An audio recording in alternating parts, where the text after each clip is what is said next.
સ્થાનિક સ્વરાજ્યની ચૂંટણીઓના પ્રચાર પડઘમ વચ્ચે ગુજરાતના મુખ્યમંત્રી ભૂપેન્દ્ર પટેલે આજે સરહદી જિલ્લા કચ્છમાં ભારતીય જનતા પાર્ટીના ઝંઝાવાતી ચૂંટણી પ્રચારનો વિધિવત પ્રારંભ કરાવ્યો છે. પોતાના પ્રવાસના શુભારંભ પૂર્વે મુખ્યમંત્રીએ કચ્છના સુપ્રસિદ્ધ યાત્રાધામ માતાના મળ ખાતે બિરાજમાન કુળદેવી આશાપુરા માતાજીના દર્શન કર્યા હતા. તેમણે માતાજીના ચરણોમાં શીશ ઝુકાવીને રાજ્યની સુખાકારી, શાંતિ અને આગામી સ્થાનિક ચૂંટણીઓમાં પક્ષના ભવ્ય વિજય માટે વિશેષ આશીર્વાદ પ્રાપ્ત કર્યા હતા. માતાજીના આશીર્વાદ મેળવ્યા બાદ મુખ્યમંત્રી લખપત તાલુકાના દયાપર ખાતે આયોજિત વિશાળ વિકાસ સંકલ્પ સભામાં વિશેષ ઉપસ્થિત રહ્યા હતા. આ જાહેર સભા સ્થળે પહોંચતા જ કચ્છ જિલ્લા ભાજપના અગ્રણી નેતાઓ, હોદ્દેદારો અને સ્થાનિક આગેવાનો દ્વારા મુખ્યમંત્રીનું ફૂલહાર અને સાફા પહેરાવીને ઉષ્માભર્યું સ્વાગત કરવામાં આવ્યું હતું.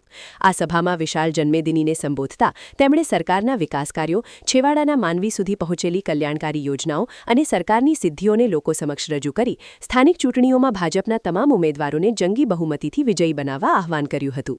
કચ્છ જેવા વિશાળ અને ભૌગોલિક રીતે અત્યંત મહત્વપૂર્ણ જિલ્લામાં મુખ્યમંત્રીના સીધા પ્રચાર અભિયાનથી ભાજપના પાયાના કાર્યકરોમાં ભારે ઉત્સાહ અને નવી ઊર્જાનો સંચાર જોવા મળ્યો છે.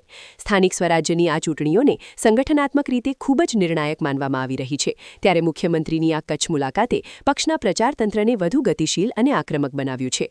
દયાપરની વિકાસ સંકલ્પ સભાના માધ્યમથી શાસક પક્ષે સમગ્ર કચ્છ પંથકમાં પોતાના સઘન જનસંપર્ક અભિયાનનું રણશીંગું ફૂંકી દીધું છે.